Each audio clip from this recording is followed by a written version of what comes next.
So Mads, I mean, it's just the fourth fight in Bellator, and you're already in a main event, man, headlining an event. I guess just talk to you about that experience, man. The feeling of being the headliner. What's that like for you? It's it's a milestone I'm super proud of. Like yeah, coming from little Denmark and then being a main event in America. Like yeah, it's a milestone in my career, and it's something I'm very proud of. And like I remember, it might sound cliche, but I told everybody back in like school and stuff that I was going to go on main event in America, and wait, well, here I am. So it's pretty cool. That's awesome. And when you said that, they were like, "You're crazy. You're never gonna do Yeah, that."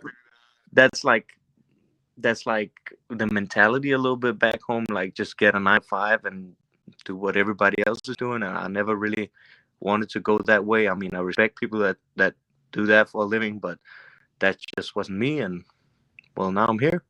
That's awesome, man. So as you said, it's a great accomplishment for you. I mean, did you expect this rise though when you came into Bellator? I mean, this was your goal. You said you laid it out. Did you think you were going to be able to do it this quickly, or did you think it was going to be more of a slow progression for you? I actually don't know what I expected regarding that. Like I always just go in and do me and trying to put on the best performance. And I always hope my work speaks for itself. And apparently Bellator have been recognizing and put me in a main event. So that's yeah. What more can I ask for? I love it. Training again at Extreme Couture for this one. I guess what kind of drew you there? I mean, obviously it's a long way from home. What was it about Extreme Couture that you keep coming back and saying this is the spot to be?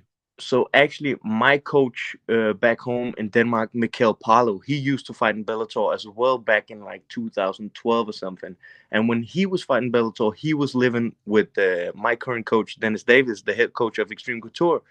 And then one of my other like old coaches, he knew Dennis because he trained Paulo as well when Mikkel was in Denmark. This might be a little like bro fishy, but you get the whole story. I wanted to go to America, and then Nikolai he asked Dennis if I could live with him back in 2016, 17. I never met Dennis, but Dennis just said, "Okay, yeah, he's welcome," and I lived with Dennis, and I've been coming back and forth ever since.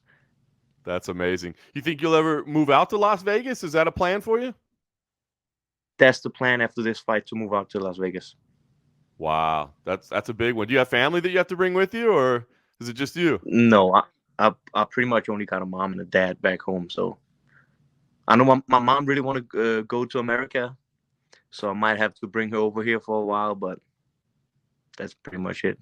That's awesome, man. Well, that's a big step for you. All right. Well, a big fight obviously coming up. I mean, as we said, main event. But on top of that, I think two of the absolute best guys in the world between you and Adam Borics. I mean, both ranked number 2 right now. Talk to me about Adam as an opponent, man. What do you think about him?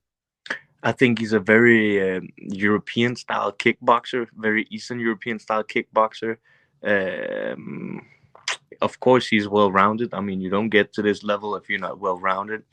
Um, yeah, I think he's a good mixed martial artist. Mixed martial artist. He's in the position he's in for a reason, you know. So Yeah, I think it's a fantastic matchup between you guys. Is there anything, in particular about his game that you're most concerned? Is it, where the stand up might be a concern, as you said, kind of a kickboxing base, or, do you feel like the ground is imperative that you get the fight there or anything along those lines? no, I'm going in there with a free mindset. I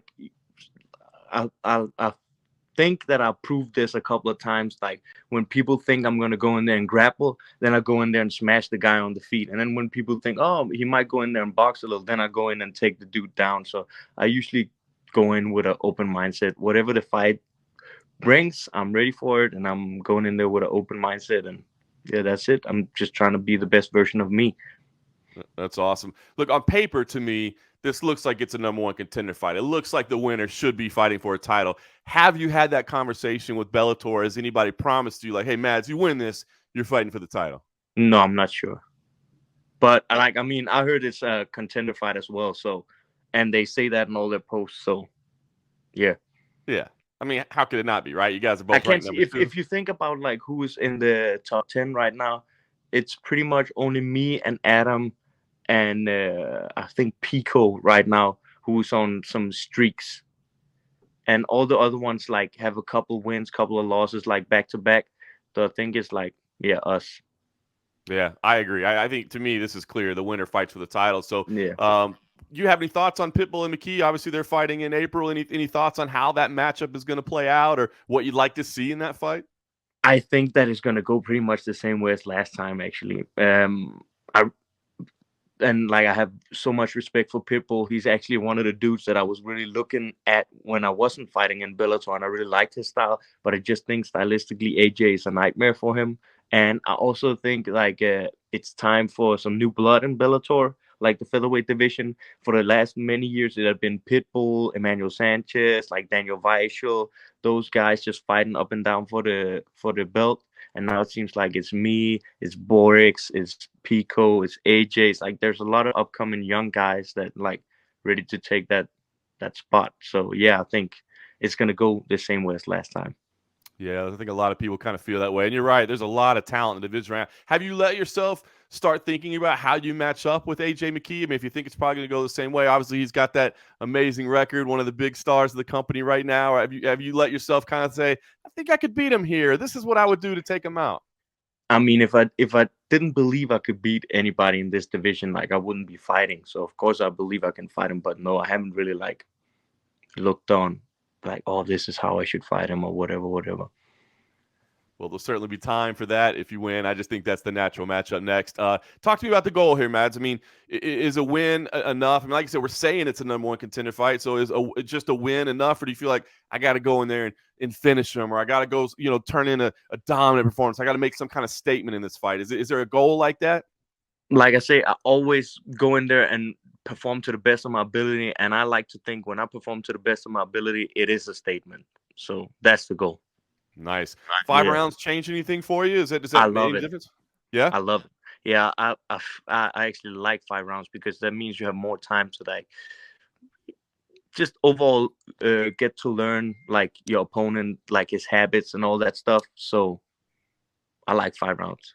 Yeah, it's a great point, right? A 3-round fight, if it takes you 7, 8 minutes to figure somebody out, half the fight's already gone, right? Yep. So You it's can like actually check. I like 5 rounds a lot. I dig it, man. Open All up right, the man. Well, game. listen, big fight, big opportunity for you. Talk to me. I mean, when you play this fight out in your head, I know you're confident in yourself. Is this a fight that is gonna need those 5 rounds? Is this a fight that you can go in and get done early? Is this a back and forth battle? What kind of fight do you think we're gonna see? My man, I know as much as you do. All I know is from my end of the table, I'm gonna fucking bring it. So whatever happens, happens.